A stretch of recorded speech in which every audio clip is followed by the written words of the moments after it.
उज्जैन के कड़वे समाचार प्रस्तुत करें। आज 6 दिवसीय दीपोत्सव का समापन आज होगा। भाई दूज पर्व मनाया जा रहा है कि बहनें अपने भाइयों के भाल पर मंगल तिलक लगाई। उपज मंडी में मोल के सौदे होंगे और भावांतर योजना के अंतर्गत कल से खरीदी शुरू होगी। भावांतर योजना में खरीदी में भी अनेक पेच हैं। बड़े मज़ेदार तथ्य हमारे सामने आए हैं, हम उनकी प्रस्तुति करें।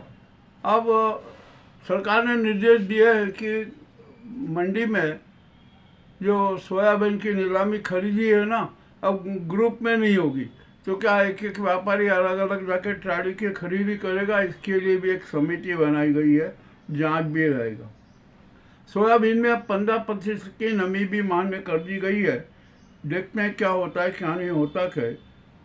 अच्छा है ना, जो भी हो वहाँ पर नाटक तो होंगे ही। चलिए ठीक है। कपिला गौशाला में भव्य गोवर्धन पूजा संपन्न हुई, होना भी चाहिए, अच्छी बात है। अब यहाँ पर हमारे शहर में गौशालाओं के नाम पर भी बड़े शातिर खेल हो रहे हैं। अब यहाँ पर जिसको देखो गौशाला बनाना।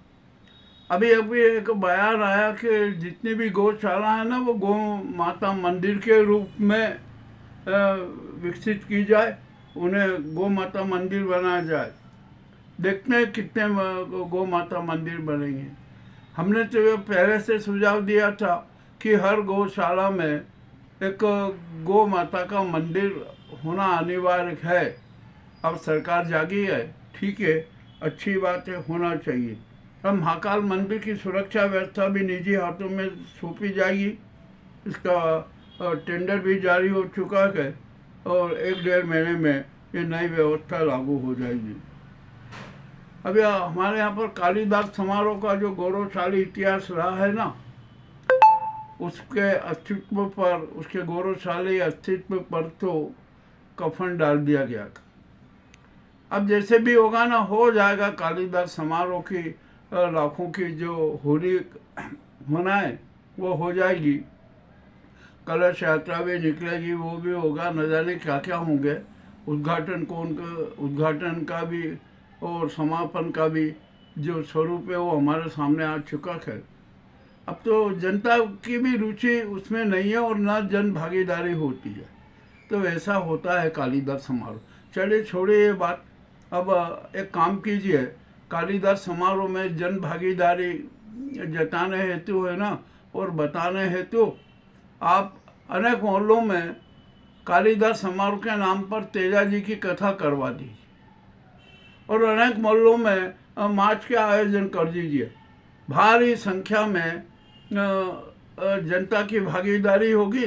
कालिदास अकादमी की प्रतिष्ठा बन जाएगी कि नहीं, कालिदास समारोह में जन भागीदारी भी होगी। अब यहाँ पर कार्तिक मेला का जो शुभारंभ होना है, अब कब होगा, कैसे होगा, क्या कह सकते हैं। अभी तो कुछ तैयारियों की झलक भी नहीं दिख रही है। और यहाँ पर जो भूखंड आवंटित होते हैं ना, उसमें भी बड़े बड़े नाटक होते हैं। सब सोच रहे हैं कि क्या है क्या नहीं है। और अब तो प्लाट भी है ना, बहुत महंगे दिए जाएंगे। ठीक है, जो भी है कर लो भाई। विभिन्न समितियों का गठन भी होगा, यह भी होगा। और जितने पार्षद हैं, सभी का आयोजन है। खूब गराड़ो खाएंगे, जलेबी झाड़ेंगे और होगा कार्तिक मेला का भी शुभारंभ हो जाएगा। परंतु कार्तिक मेले में जो ग्रामीण जनता आती है ना, वो निराश होके जाती है। तो कार्तिक मेले की तैयारी तो पूर्ण हो जाना चाहिए, ताकि 14 से लेकर एकम दूज तक जो ग्रामीण यात्री आते हैं वो कार्तिक मेले का आनंद ले सके। वो तो बेचारे लेते नहीं है, आते हैं जैसे आते हैं वैसे ही, जो ठीक है, जो भी आधा अधूरे कार्तिक मेले को देखकर वापस चले जाते हैं। तो कार्तिक मेले की तैयारियां है ना, जल्दी से जल्दी पूर्ण होना चाहिए, परंतु ऐसा कुछ लग नहीं रहा है। अब जो भी हो, हमारे यहाँ पर बड़ी विचित्र स्थिति है। यहाँ दिखावे के धर्म दान और अनुष्ठान के उसके चक्रव्यूह में ऐसे फंसे हुए हैं कि उनसे निकलना मुश्किल है, और उसकी आड़ में न जाने क्या क्या खेल होते हैं। ये किसी से छिपे नहीं है, जो भी है ठीक है, होने दो।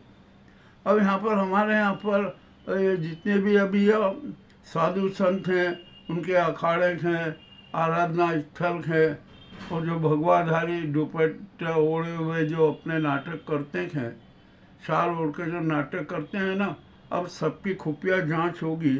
मामला बड़ा अच्छा है, होना भी चाहिए। अब देखते हैं क्या होता है क्या नहीं होता है। अब दीपोत्सव का समापन हो गया, मार्ग चौड़ीकरण का, सीवरेज का और निर्माण कार्य युद्ध स्तर पर जारी होगा, परंतु निर्माण कार्यों में गुणवत्ता का ध्यान रखना जरूरी है। और जो ये डीपीआर बनती है ना, डीपीआर की भी समीक्षा की जाना चाहिए, ताकि भविष्य में कोई समस्या नहीं आए, किंतु ऐसा होता नहीं है। अब यहाँ पर पत्रकारों में भी एक बड़ी विचित्र गेंदबाजी हो गई है। यहाँ पर न जाने कौन कौन कैसे कैसे पत्रकार भी बने हुए नजर आते हैं। खूब भयाधोन का काम चल रहा है, गेंदबाजी चल रही है। ग्रुप बनाकर किस तरीके से धन अर्जन किया जाए, इसकी भी जानकारी यहाँ सामने आ रही है। और शायद 50 से 60 पत्रकारों पर बड़े संकट के बादल आने वाले हैं, ऐसा भी हमें यहाँ पर विश्वास संकेत मिलेंगे। अब देखते हैं कौन कौन है, क्या क्या है। मामला तो बड़े अति रोचक है। अब जो भी हो जाए ना, कुछ भी हो, क्या किया जाए। अब ये तो शहर है, और हमारे यहाँ पर तो सभी प्रकार के माफियाओं का उन्माद चरम पर है। उन पर नियंत्रण लगना संभव ही नहीं है।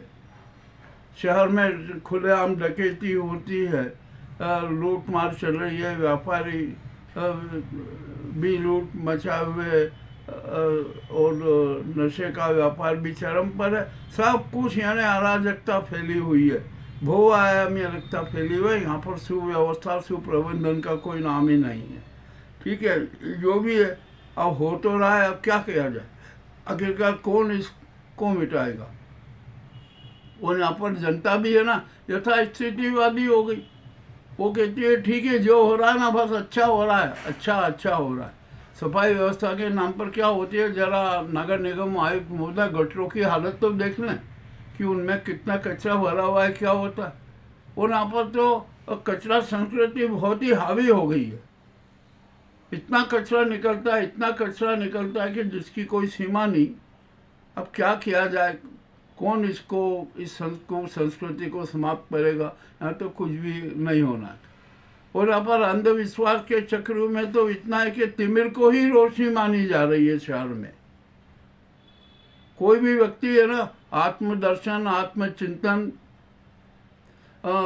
में विश्वास नहीं रखता है, न आत्मदीप प्रज्वलित करता है, न विवेक दीप प्रज्वलित करता है, और दिखावे के धर्म और दान को ही अपना भक्ति मानता है। ये प्रथा बिल्कुल गलत है, ये चरित्र गलत है। अरे अब तो विवेक दीप प्रज्वलित करना पड़ेगा देश शहर के हर नागरिक को। उनको है ना नागरिक अनुशासन में रहना पड़ेगा, परंतु नागरिक अनुशासन में कोई रहना नहीं चाहता। सब स्वार्थ के चक्रव्यूह में हैं। अतिक्रमण की तो स्थिति क्या कहे, कैसे कहे, कुछ भी कहने की बात ही नहीं है। और प्रदूषण तो चरम पर है, जल वायु ध्वनि प्रदूषण चरम पर है। अब इसकी बात करना ही छोड़ दें। और अब तो जी जाए जैसे चाहे वैसे प्रदूषण करो, कोई टोकने वाला नहीं, रोकने वाला नहीं। अब सब क्या किया जाए।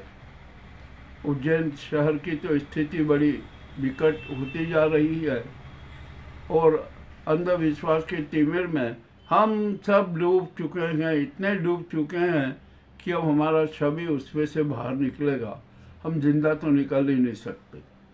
ठीक है, ये बहुत कड़वे कड़वे समाचार हैं।